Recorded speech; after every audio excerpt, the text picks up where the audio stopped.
Transcription number 9. Sir, the budget has been variously described and criticized as one that increases the burden of the common man, one which gives concessions to the rich and encourages foreign investments.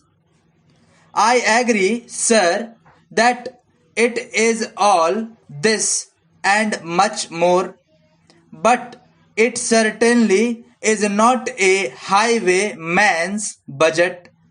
To my mind, sir, the budget is sincere, conscientious, and at the same time, it is a bold effort on the part of the finance minister who is charged with heavy responsibility of finding resources for the 10th five-year plan.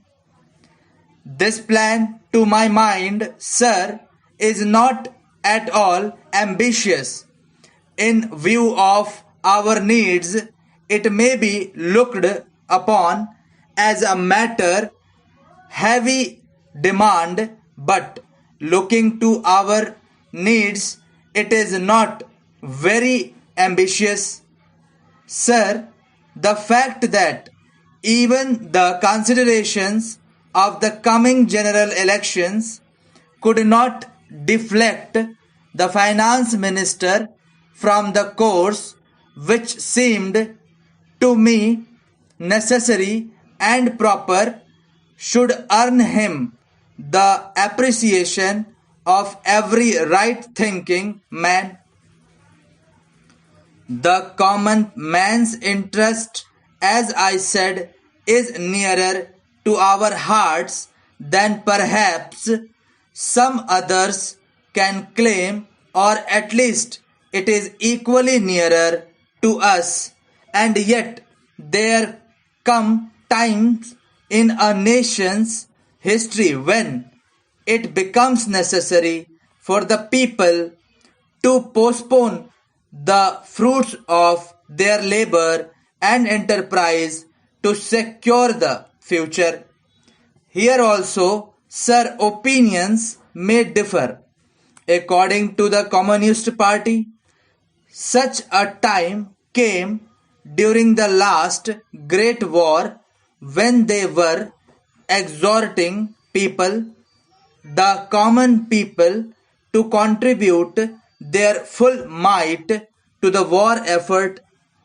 According to us, however, sir, we are passing through such a time at the present moment, and I have no doubt that the common people appreciate this position and will willingly tighten their belts, contribute their full might, and will surely return to the Congress to power, having full confidence in the future and looking to a future where their posterity will be assured of a far better social and economic order.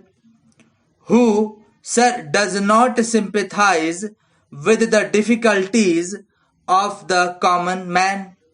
As a matter of fact, most of us come from that class, and I am sure the finance minister would have liked to do away with some of the levies. None would have been happier if he could have done without these new levies, but there are, sir, certain very imperative limitations. We are passing through a critical period. Sir, it may not be necessary to contribute these levies for a long time. Rather, I am inclined to think that before long it may be possible to give up some of them at least. I have very valid reasons to think so. Our public undertakings are coming to their own, and some of our important irrigation and power projects have just been completed. Some others are nearing completion, and in due course, I think in the very near future, they must yield returns. This will go a long way to lighten the burden of the common man. We might, sir, also resort to some other ways. I suggest that we might take to public trading in some specific items of export and import.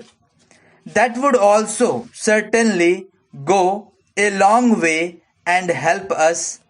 The private corporate sector has been steadily growing and has been developing capacity.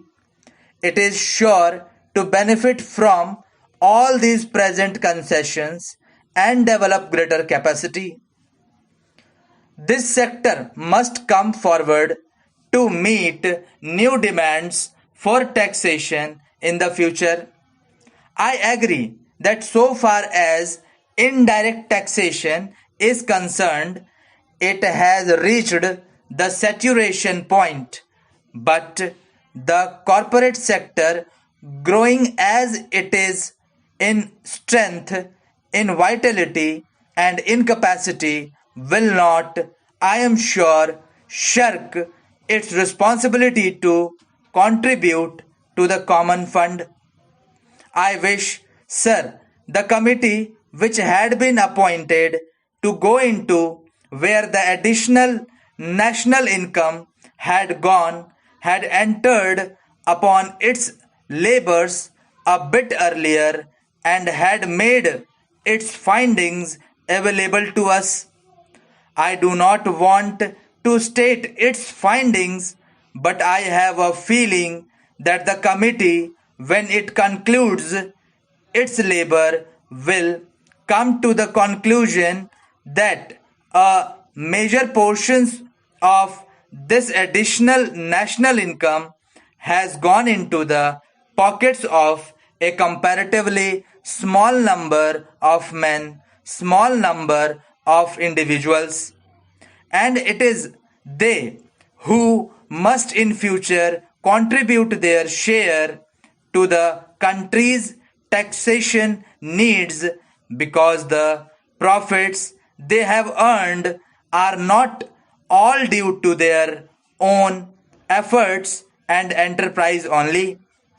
To a very large number, they are the result of the economic policies of the government and due to certain other circumstances to which they did not contribute anything.